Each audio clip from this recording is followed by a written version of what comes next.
The anonymous email arrives 2 weeks before Christmas. I glance at my phone as it buzzes against the scratched laminate of my kitchen counter. Unknown sender. Subject line: They're using you. My finger hovers over the delete button, probably just spam, but something pulls me back. Call it instinct. Call it 32 years of waiting for the other shoe to drop. I tap it open. No message, just a single video attachment. I click play. The screen fills with my parents' living room, the house I'm still paying the mortgage on. The camera angle is slightly crooked, as if someone's recording discreetly. My father, Gideon, lounges in his leather recliner, the one I bought him last Father's Day. My mother, Meryl, perches on the arm of the sofa, wine glass dangling between manicured fingers. And there's my brother, Corbin, sprawled across the couch like he owns it, though at 25, he hasn't paid for a single thing in his life. They're laughing. Not the polite chuckles they offer at my jokes during our weekly dinners, but real, uninhibited laughter. She's so practical. My mother scoffs, rolling the word practical around her mouth like it's something bitter. She's really planning to make us eat her dry turkey on Christmas Eve. Corbin bursts out laughing, nearly spilling his wine. Seriously, she has zero taste. He gestures broadly at the room. Remember that awful painting she bought for the entryway? God. My stomach tightens. That painting cost $300, money I'd saved for a new winter coat. Dad raises his glass, his voice dropping to a conspiratorial tone. A toast to Rosie's bonus. Can't wait for Aspen. Aspen? What Aspen trip? But it's Corbin's next line that stops my heart. He lifts his glass, smirking. Just as long as the workhorse keeps pulling. The screen blurs as a rush of heat floods my face. Workhorse. The room spins, and suddenly I'm not here anymore. I'm 25 years old again, sitting at my old desk, staring at my laptop screen with burning eyes. My finger hovers over the cancel button on a booking confirmation for a trip to Italy. A trip I've saved for over a year, pinching pennies, bringing leftovers for lunch, taking extra shifts. My phone lights up, Mom calling. Rosie? Her voice is tight with panic. Corbin wrecked another car. The insurance won't cover it. We don't know what to do. I look at the Italy confirmation page. 14 days exploring Tuscany. A dream postponed from college, from my first job, from every other time something more important came up. How much do you need? I hear myself ask. $5,000. My entire Italy fund, gone in a single bank transfer. You're the only one we can count on, Rosie, Mom had said. What would we do without you? The memory fractures as I snap back to the present. The video continues playing. They're discussing their Christmas lists now, what they expect from me. A new watch for Dad, some designer purse for Mom. Corbin wants a high-end sound system for his studio. And suddenly, the pain isn't dull and familiar. It isn't the resigned ache I've carried for years. It's a cold, clear, liberating rage that straightens my spine and clears my vision. I look around my small rental apartment, really look at it. The worn furniture I've kept because it still works fine. The bare walls because decorating is an unnecessary expense. The tiny kitchen with appliances from the 90 seconds. A cage I built for myself, brick by brick, sacrifice by sacrifice. My phone buzzes again, a text from Mom. Don't forget to pick up that nice bourbon your father likes for Christmas Eve dinner. I place the phone face down on the counter. My hands aren't shaking anymore. This, I whisper to the empty apartment, is the end. The words hang in the still air. Not a melodramatic promise, not an empty threat, just a simple, inescapable truth. For 7 years, I've been the family ATM, the dutiful daughter, the responsible one, the workhorse. No more. I pick up my phone again and watch the video one more time. Each laugh, each dismissive comment, each casual cruelty carving away the chains of obligation I've wrapped around myself. I notice a detail I missed, a glint of a ring on a hand briefly visible at the edge of the frame. Whoever recorded this was in the room with them, watching this happen, and decided I deserved to know. I don't recognize the hand, but I silently thank its owner. Some betrayals are a gift. I stand up straight, walk to my laptop, and open my bank account. The annual bonus notification blinks at me from the screen. 6 figures, the money my family is already spending in their minds. For the first time in my adult life, I smile at my bank balance and think, mine. Not their house payment, not Corbin's next mistake, Not my parents' vacation, mine. I take a deep breath and begin to type. It's time to make some changes. The rage gives way to clarity. I watch the video again, focusing this time not on the mockery but on the details. My finger hovers over the screen, rewinding to catch what I missed. There, Corbin, lounging with his feet up on Mom's coffee table, the one I helped her pick out last year. She just gave me $1,000 for art supplies last week. He brags, making air quotes with his fingers. I used it to buy this 8K TV. He gestures towards something off camera with a smug grin. Dad laughs, tipping back his bourbon. Now that's art. My stomach knots. That $1,000 was from my last paycheck, money I'd sent when Corbin called, claiming he needed supplies for a gallery showing that would finally get his career started. I'd skipped lunch for 2 weeks to make up the difference in my budget. This isn't just emotional betrayal, it's fraud. Plain and simple theft. I set my phone down on the kitchen counter, hands steady now. The kitchen clock ticks loudly in the silence of my apartment. 11:42 p.m. The night feels different, sharper somehow, like someone cranked up the resolution on my life. Mom's face fills my mind, not the cruel, wine-flushed woman from the video, but the tearful, pleading mother who'd called last month about Gideon's emergency dental work. $2,000. Insurance won't cover it, Rosie. You know your father's too proud to ask. I'd transferred the money immediately, no questions asked. Now I understand. There are two antagonists here, not just one. Meryl, the emotional manipulator who knows exactly which guilt buttons to push, and Gideon, the entitled patriarch who's never held a job longer than 3 years, but somehow deserves a $50,000 truck. Corbin's just the accomplice, the spoiled youngest taking his cues from the masters. The stakes are clear too. My annual bonus, $127,000 this year, lands in my account in 10 days. They're already planning how to spend it on their Aspen trip. My money, my life. End. That familiar guilt, the voice that whispers family comes first, tries to surface but dies quickly. The cozy Christmas Eve dinner I'd been planning, the prime rib I'd already ordered from the butcher, the gifts wrapped and hidden in my closet, it all seems pathetic now.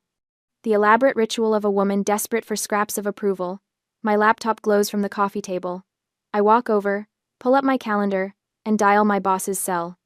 It's late, but Diane always answers. Rosalie, everything okay?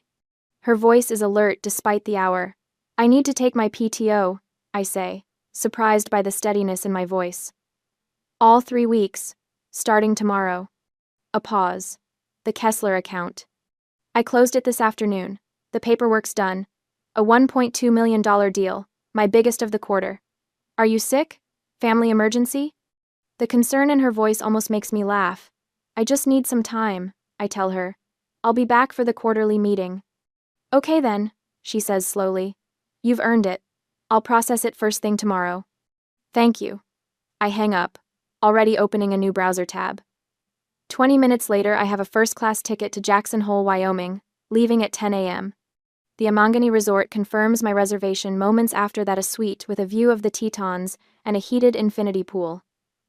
Next comes the digital lockdown. I log into my bank account, navigate to the automatic payments section, and systematically cancel each one. $2,500 for my parents' mortgage, $700 for Gideon's truck payment, $500 for Meryl's country club dues, and Corbin's $1,000 monthly allowance. The confirmation screens bring a satisfaction I've never felt before. I change every password: bank, email, social media, Amazon, and enable 2-factor authentication on each account. My phone buzzes with verification codes as I methodically secure my digital life. An email to building management takes only seconds to compose. Due to security concerns, please rekey my apartment, 12B, immediately. I'll cover any associated costs. I hit send without hesitation. The clock reads 1:27 a.m. when I make the final call to Elite Catering, where I'd placed a $1,800 order for Christmas Eve dinner. This is Rosalie Prescott, I say when their after-hours service answers. I need to change the delivery address for my December 24th order. Of course, Miss Prescott. What's the new address? I smile for the first time in hours. Fire Station #5 on Madison Avenue. It's a donation. Please include a note. Happy holidays to our local heroes. That's very generous. the woman says. We'll take care of it.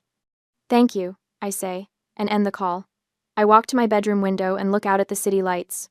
For 7 years, I've poured my life into a bottomless pit of need, believing that sacrifice meant love. The memory of being called a workhorse should hurt, but instead, it feels like being cut free from a heavy weight.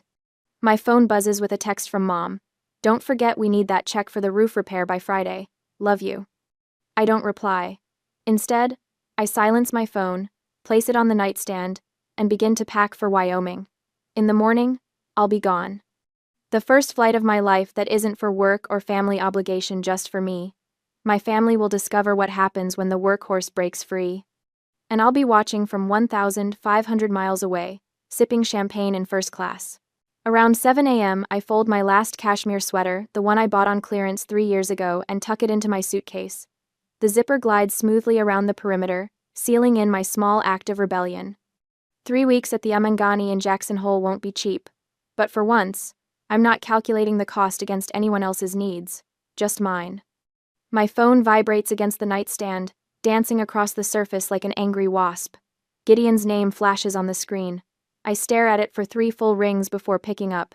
Hello? I keep my voice neutral, my fingers still resting on the closed suitcase. Rosalie. My father's voice is a thunderclap. The dealership just called. The truck payment was declined. What the hell did you do? Fix it, now. The old Rosalie would have scrambled to her laptop, apologizing profusely while frantically transferring funds. That Rosalie died watching a video 2 days ago. That's weird, Dad. My voice is flat, emotionless. Must be a bank error. I'm walking into a meeting. I'll check on it later. Later? This is serious. They're threatening to report it to... Gotta go. I hang up before he can respond. The silence that follows feels like victory, small but unmistakable. 7 years of jumping at his commands, erased with 2 little words. Gotta go. My thumb hovers over the screen for a moment before sliding the phone to Do Not Disturb. No more interruptions, no more emergencies, no more guilt. I grab the handle of my suitcase, lift it from the bed, and walk out the door without looking back. The airport is a blur of muted holiday decorations and harried travelers. I move through security with practiced efficiency, my mind already in Wyoming. The first-class lounge offers a moment of quiet reflection before boarding. I sip a glass of champagne and watch the planes taxi across the tarmac, each one carrying people toward or away from their own private battlefields. By nightfall, I'm stretched out on a king-sized bed at the Amangani, the Grand Tetons, a majestic silhouette against the darkening sky. For the first time in years, no one knows exactly where I am. No one is counting on me for anything. The freedom is dizzying. The days blend together in a haze of spa treatments, gourmet meals, and long naps. I take a snowshoeing tour. I read books I've been meaning to start for years.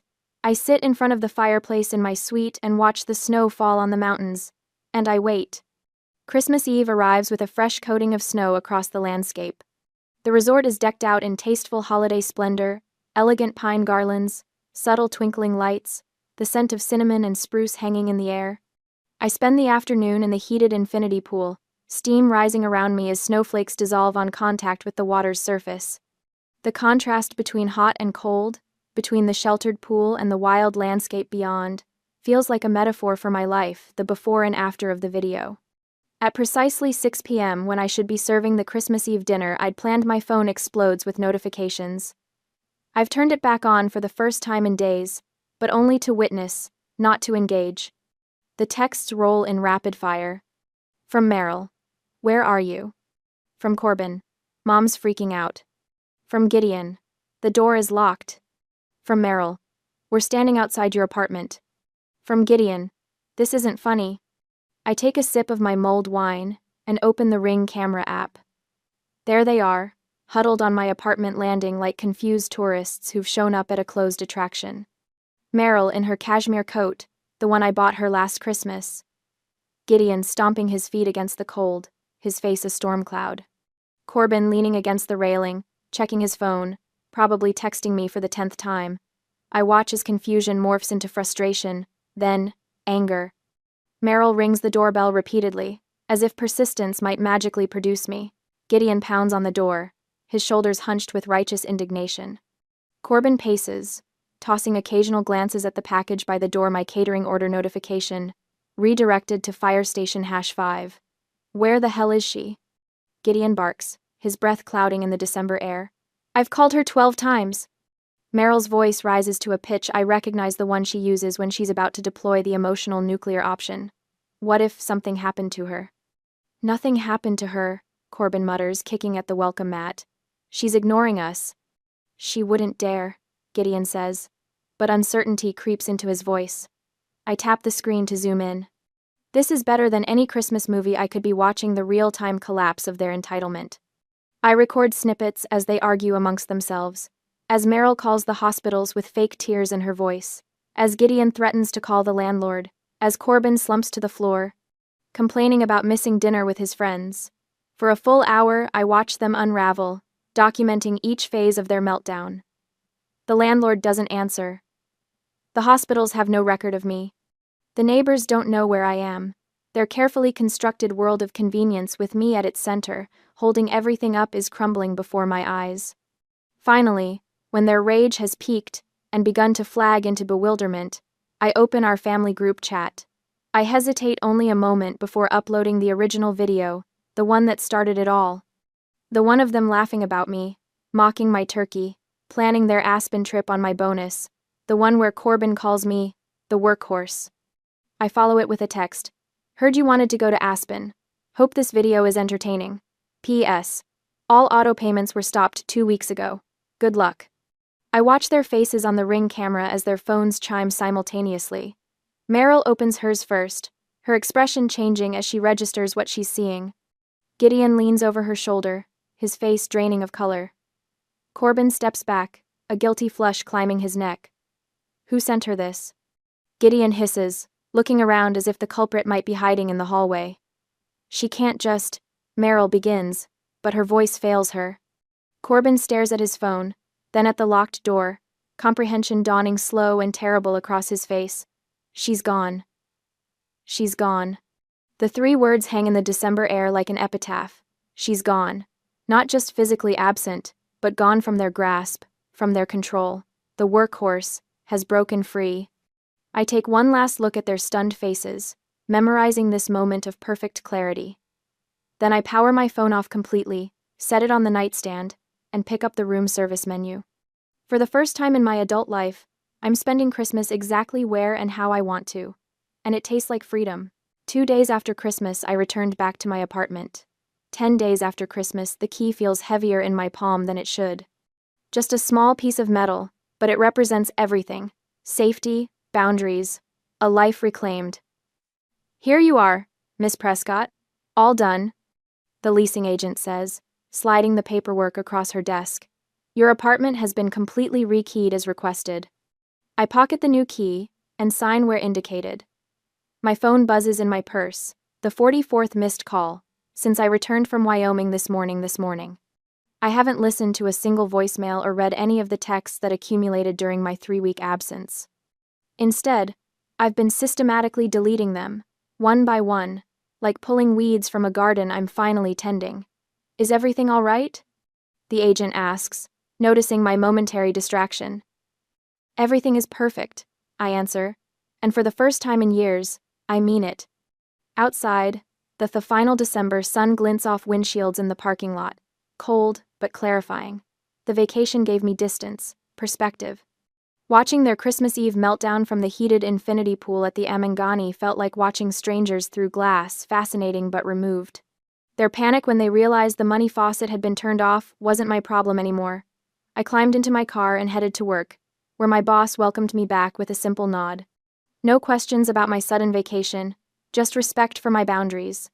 The kind of respect I should have demanded years ago. For 10 days straight, the phone stays in do not disturb mode.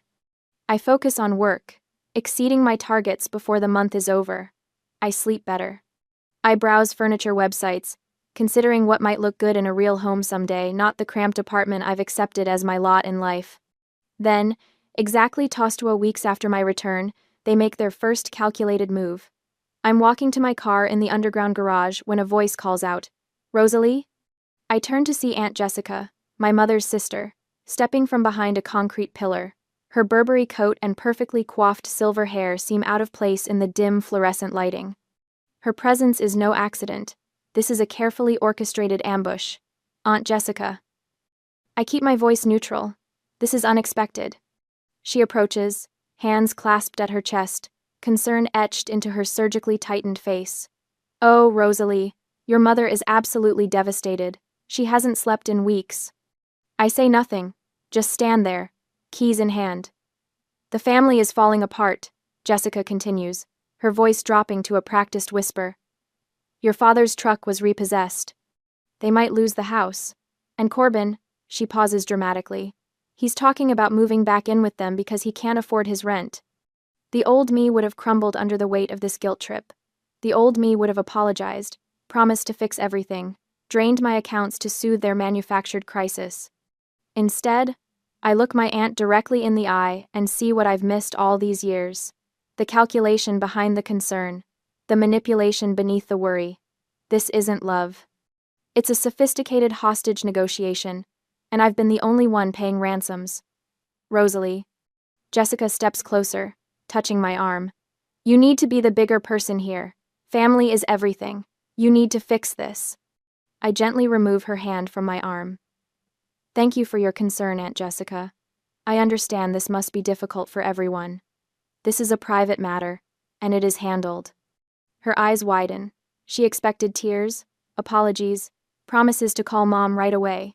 But I hope you have a wonderful day. I unlock my car, slide inside, and close the door with a soft click. Through the window, I watch Jessica's shocked expression as I drive away. She'll report back to Merrill, of course. My mother will dissect every word, searching for weaknesses to exploit. My refusal to engage will be interpreted as a challenge rather than a boundary. The next attack comes 3 days later. I'm in a meeting with our marketing team when my desk phone lights up. Linda, our receptionist, rarely interrupts meetings. I'm sorry, the coffee shop bustles with mid-morning energy, but Marina sits perfectly still across from me, her fingers tracing the rim of an untouched latte. 3 months have passed since Christmas Eve, and this is our first face-to-face meeting. The woman who changed my life with a single video file. I couldn't stay silent. Marina explains, her voice soft but steady. I was washing my hands and came out of the bathroom when I heard your mom say, Rosalie is the easiest one to control. Then they all laughed. She looks up, brown eyes clear with conviction. I was disgusted by the cruelty, so I took out my phone and recorded. I nod, studying her. She's prettier than Corbin deserves intelligent eyes, no nonsense posture. I search for pity in her expression and find none. Just clarity. I broke up with him right after, she continues, stirring her coffee without drinking it. I realized he's just like them, a user. You deserve to know the truth. The words hang between us, and I feel a weight lift that I didn't realize was still there. Someone else saw it. Someone else thought it was wrong. My family's toxicity wasn't just my perception, it was real enough that a relative stranger risked drama to expose it. Thank you, I say simply. You changed everything. Marina shrugs one shoulder. You would have figured it out eventually. Maybe. But who knows how many more years I would have wasted. I take a sip of my Americano. What made you send it when you did? Corbin asked me what I was getting you for Christmas. Her mouth twists. He said not to waste money on anything expensive because you'd never notice anyway. Said you were too busy playing martyr. My laugh surprises us both.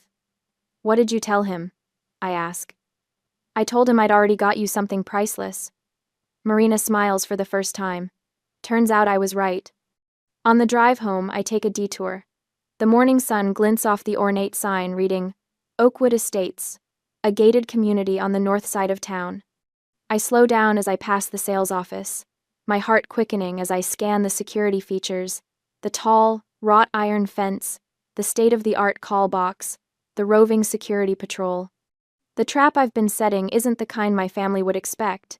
It isn't revenge served hot. It's freedom, security, and distance served with complete financial independence. With an extra $4,000 a month now in my bank account, including the $2,500 mortgage payment I no longer make on their house. I've quietly secured a mortgage on a 4-bedroom home with a garden, a security system, And most importantly, a gate between me and them. A week later, my phone buzzes. Marina again. A screenshot of Corbin's Instagram post from last night. The image is pathetic. All three Prescotts, Gideon, Meryl, and Corbin, crammed onto a stained sofa in what must be Corbin's dingy apartment. My father's face is strained, his early retirement, now looking more like unemployment. My mother's perfectly maintained hair has lost its luster, and Corbin looks like he hasn't slept in days. But it's the caption that makes me pull over to the shoulder of the road. No matter what happens, family is everything. Enjoying a cozy night in. Family first, blessed. Marina's text follows. Look at this hypocrisy. They're trying to play the victim. I stare at the photo again, the cramped space, the tension in their postures, the fake smiles that don't reach their eyes, the desperate attempt to project happiness while their world collapses around them. 3 months without their workhorse, and this is what remains. I don't feel the satisfaction I expected, just a hollow recognition of what was always beneath the surface. A family built on extraction, not love. Without someone to drain, they're lost. Thanks for sending this. I text back to Marina. Would you like to come to a housewarming party after I prepare everything? Nothing fancy, just a small dinner. I will let you know the exact date later. I don't wait for her response before pulling back onto the road toward the real estate office. The papers are ready for my signature. A month after moving into my new house, the notification pops up on my phone while I'm unpacking kitchen boxes.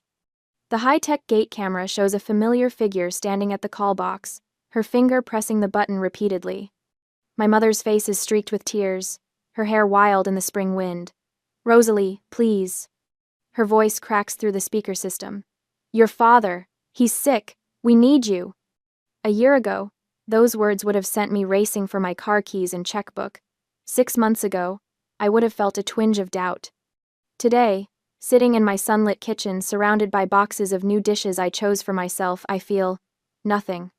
I watched Meryl's performance for a few moments. The theatrical sobs. The mascara she carefully smudged beneath her eyes. The conveniently vague emergency. It's the maximum pressure move in her arsenal. Even at a distance, I can see the lie. Dad isn't sick. This is desperation, not emergency. The workhorse is now the gatekeeper. The script is flipped. 7 years of manipulation crashes against a simple electronic barrier, and my newfound immunity to guilt. My finger hovers over the intercom button. What would I even say? What could possibly bridge the gap between us now? A part of me, small and fading, still wants to believe there's something worth saving. But when I think of Marina's words, of the laughter in that video, of Rosalie is the easiest one to control, I know there's nothing left to say. I tap the dismiss button on the notification. The feed cuts out. In the silence of my new kitchen, I unpack a set of wine glasses I bought the day before. Beautiful, unnecessary things I'd never have allowed myself to own in my old life. I set them carefully in the cabinet, arranging them just so, taking my time. The sound of a car engine starting and fading away drifts through my open window. She's gone.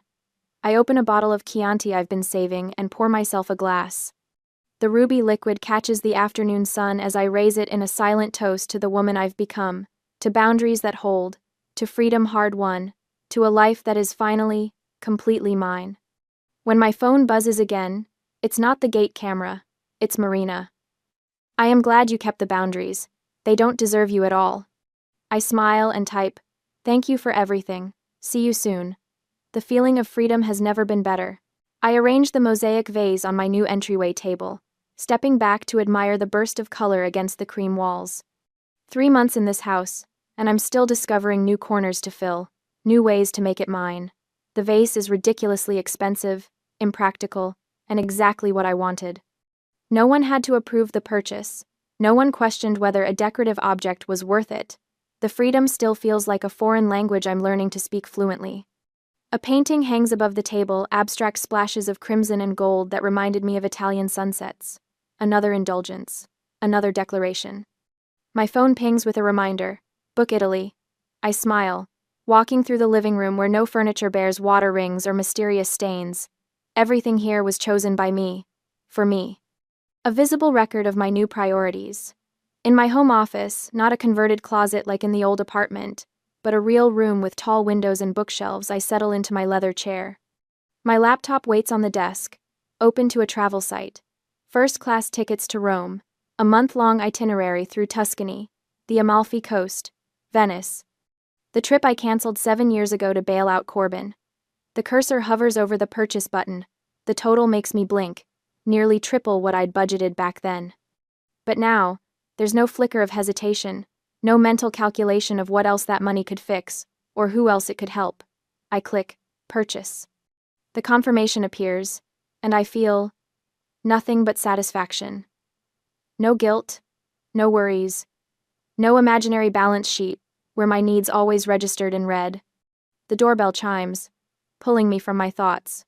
Through the security camera feed, I spot Marina on my porch, holding a bottle of wine. "You're officially the first guest to use the front door instead of the gate intercom," I tell her, swinging the door open. Marina laughs, handing me the wine. Historic moment. Should we take a picture? I usher her inside, watching her eyes widen in space. "This is gorgeous, Rosalie. It feels like you." That's the best compliment. I led her to the kitchen where dinner waits, a meal I cooked because I wanted to, not because I owed anyone anything. Over pasta and wine, we talked about everything except my family. Not because they're taboo, but because they're irrelevant. When Marina finally brings up Corbin, "He asked about you again." I find I can listen without that old twist in my stomach. "He'll figure it out eventually," I say, refilling our glasses. Or he won't. Either way, it's not my problem anymore. 2 weeks later, I'm at my desk reviewing quarterly numbers when Jenna, our newest sales rep, drops into the chair across from me. Her face bears the tight, pinched look I recognize from my own mirror, years ago. "Everything all right?" I ask, though I already know it isn't. "My sister's kid needs braces," she sighs. $5,000. She asked if I could help since I make so much money now. Her fingers form bitter air quotes. "And you're considering it," I say. Not a question. She's family, and my nephew is a good kid, and... I lean forward, cutting her off. "Let me give you some advice. Don't ever set yourself on fire just to keep someone else warm. Your value is non-negotiable." Her eyes widened slightly.